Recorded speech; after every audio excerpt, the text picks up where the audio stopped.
mbokki UGB asalaamaaleykum.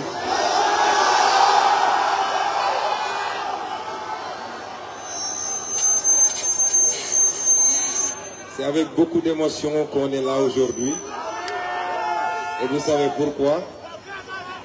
Parce qu'il y a à peine 25 ans, c'est à la fois beaucoup de temps et très peu de temps. Nous étions ici à votre place avec d'illustres aînés, d'illustres professeurs comme le professeur Mary Teuw Niane, ici présent et engagé à nos côtés pour la victoire finale le dimanche 24 mars 2024.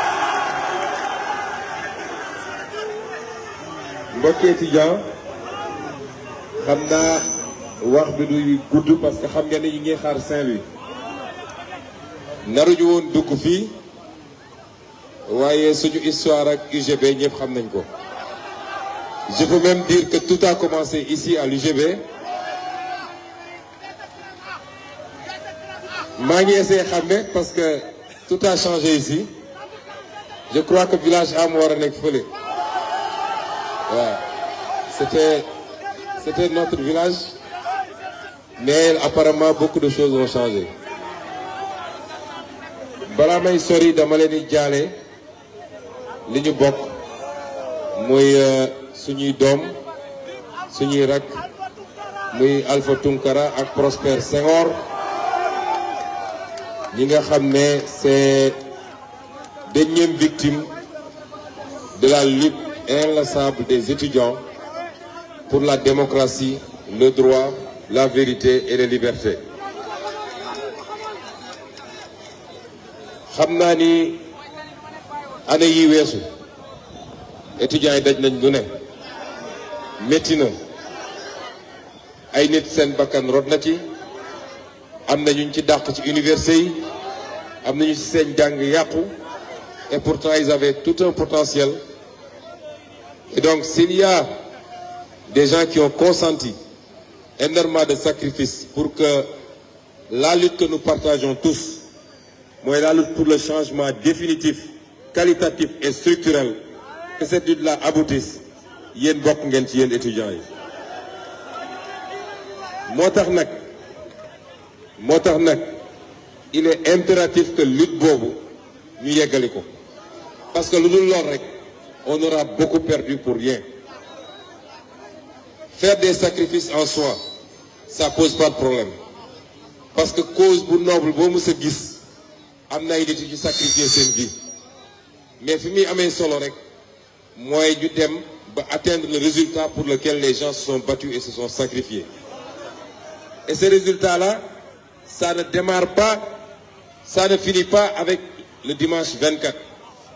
Ça démarre justement avec ce dimanche-là. Parce que le résultat, c'est moins d'atteindre les leviers du pouvoir que la manière dont on va s'en servir pour transformer définitivement ce pays. Kon dimanche li war a xew, ce n'est que le premier jalon. Mais c'est un jalon important parce que balaa nga naan naam ne fa ñun suñu xalaat nu mu rafet suñu yéene ci yéen suñuy doom ak suñuy rakk nu mu yaatu bu ñu eggul fu ñuy jëlee décision yi on ne pourra jamais appliquer ces idées te benn yoon lay am par 5 ans parce que élection yi bëri na, mais vous savez bien que l'élection la plus déterminante dans un système présidentialiste, c'est l'élection du président de la République. te bu amee dimanche bi balaa muy amaat 2029 la ñu jëm. Si on fait le mauvais choix, ce seront encore 5 années de souffrance.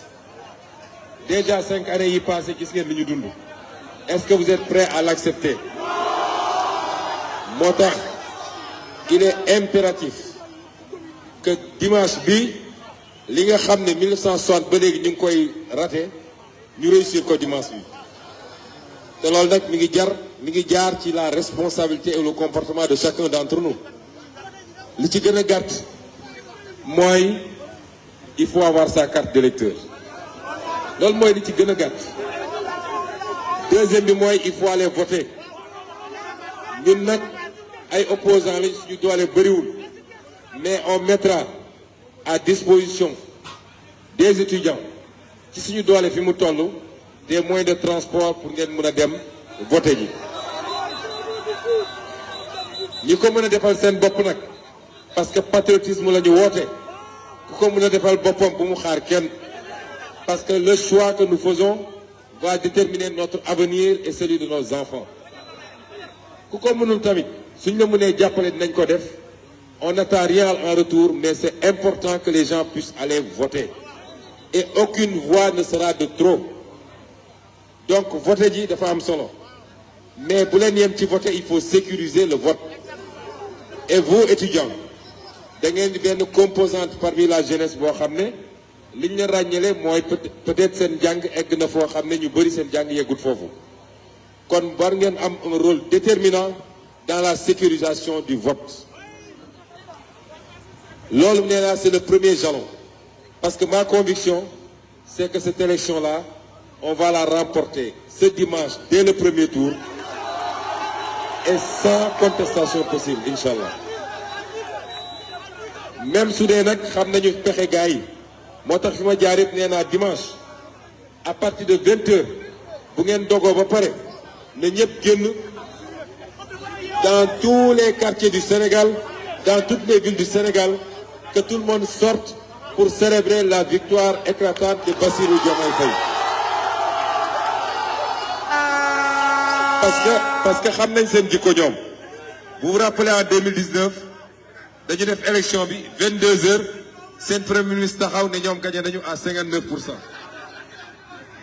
bi pa nag pour une fois dans l'histoire du pays c'est le pouvoir qui est en train de parler de deuxième tour mais nous opposition nous disons que cette élection se gagnera au premier tour kon loolu wane na ni ñoom xam nañ ni ñàkk nañu à partir de ce moment nag je disais que ce sera le premier jalon le second jalon on aura besoin de toute la jeunesse sénégalaise et particulièrement des étudiants réew dañ koy tabax nous savons que les attentes seront très fortes mais réew dañ koy tabax brique après brique ça ne va pas tomber du ciel du premier coup mais nous avons le potentiel qu'il faut c'est qu'on attend des étudiants qui sont l'élite de la jeunesse mooy li ñu woote depuis le début le patriotisme la citoyenneté le civisme li taxoon ñu lancer les vacances patriotiques di woo booy na leen ñëw leen ñu dem ci àll bi bay dafa am lu ñu leen bëggoon woon mooy le don de soi pour la patrie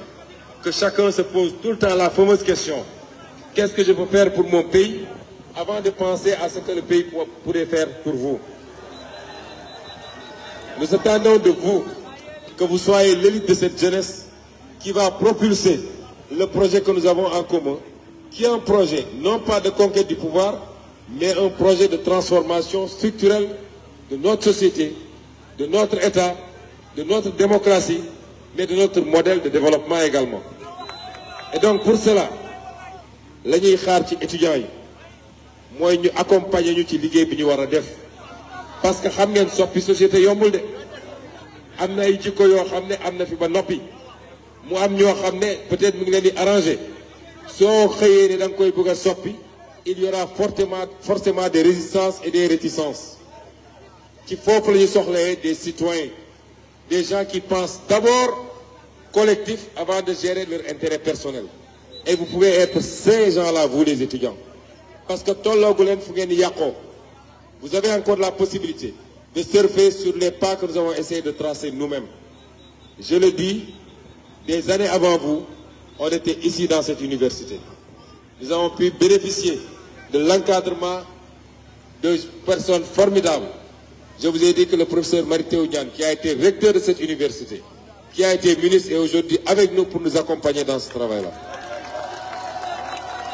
Chacun d'entre vous doit considérer qu'il est lui-même un Ousmane Sonko en devenir. amul dara lu extraordinaire loo xam ne mi ngi ci Ousmane Sonko te nekkul ci yéen parce que Tour de l'Oeuf bii laa doon footballé BU bii laa doon defee karaté sama chambre ngi ni 7G7A je ne suis pas plus intelligent que vous je ne suis pas mieux né que vous mais liy différencier nit ñi mooy li ngay def sa bopp détermination bi ngay am ci bëgg a baax ak góorgóorlu ci ak principe yoo xam ne di nga ko construire par toi-même bañ a topp la facilité bañ a tomber dans les pièges de la vie jàpp ni àdduna dañ koy lijjanti waaye duñ ko liggéey. Vous êtes tous des Ousmane Sonko en devenir. Vous êtes tous des Bassirou Diomaye Faye en devenir. gëm leen seen bopp xam ni ce pays là yéen yéen a koy defar du ñun dañuy xàll rek mais yéen yéenay defar le pays et pour cela il faut que vous soyez avant tout des citoyens. Nous allons nous battre, nous, l'un des aspects les plus importants de notre programme. ku fi ñëw di leen wax ni am na programme laaj leen ko leen rek. Un homme politique peut venir vous dire voilà ce que je ferai dans l'agriculture, la pêche, les infrastructures. Mais posez leen ko benn question bu simple. Sëñ bi avec quoi tu vas financer cela? ku la mënul wax nu muy financer mënul liggéey réew mi. Et donc nous aurons besoin de citoyens pour régler définitivement la question du financement de notre économie, de notre développement. Ci lan on vous a tous annoncé que suñu ressources naturelles yi nga xam ne jaay nañ ko tayle nañ ko nous allons renégocier, nous allons récupérer ces ressources parce que ñoo ko gën a soxla ku ne. Mais loolu pour nga réussir ko tu as besoin d'avoir le peuple en bloc derrière toi. ñi ko def ñëpp seen peuple dañoo ànd ak ñoom. Et vous les étudiants vous devriez comprendre ces enjeux-là, mais vous devez aller dans vos quartiers, parler à vos proches, à vos parents. Vous devez être les porte-étendards de ce combat qui est le combat le plus noble qu'on puisse mener. Parce que suñ ko deful, dans les 30 ans à venir, nous n'allons pas jouir de nos propres ressources naturelles, mais ce sera uniquement profitable aux intérêts étrangers. Et vous terminerez vos formations, vous serez là à chômer, vous allez faire des métiers pour lesquels vous n'avez pas été préparé. Chaque jour ma gis étudiant bu ma ne am naa master ceci am naa tel diplôme mais maa ngi nii Jakarta laa yor wala maa ngi def manœuvre ci benn chantier alors que le potentiel devait être orienté vers autre chose. dinañ leen soxla pour ngeen waxtaan ak Sénégalais yi. Donc commencez à vous approprier du programme qui n'est pas le programme du candidat Bassirou Diomaye Faye mais qui est le projet que nous avons en commun ñun ñëpp bokk ko. Combien d'entre vous ont déjà lu ce programme-là? Je ne pense pas que bëri na. Prenez le temps. baaraam yi jóg bëriwul. Non boy da ngeen di toppale. Lisez ce programme parce que vous, parmi la jeunesse, yéen a mun nañu jàppale. Portez ce programme-là, allez à la rencontre des Sénégalais pour leur expliquer. Je terminerai par vous dire. Je veux que vous croyiez à une chose. Yéen ak ñun, on peut faire de ce pays-là mieux que le Qatar, mieux que Dubaï, mieux que tous les pays cités en 20 ou 25 ans. Parce que potentiel bi am foofu yëpp am na fii te am na ñu am ñoom ñun te ñoom amuñu ko. waaye gëm sa bopp liggéey jub président Bassirou Diomaye daf leen ne jub jubal jubbanti. Si on fait ça ensemble, on fera de ce pays-là un Eldorado boo xam ne léegi tubaab mooy xool nu muy émigré ñëw fii mais ce seront pas nos jeunes qui prendront les pirogues pour aller en Europe. mënuma guddal ci wax ji quand je suis ici je suis très ému mënoon naay fanaan fii di waxtaan ak yéen mais on nous attend à Saint-Louis. Nous ce qu'on veut c'est une victoire éclatante du président Bassirou Diomaye Diakhar Faye au premier tour. Diomaye mooy Sonko mooy Diomaye wasalaam.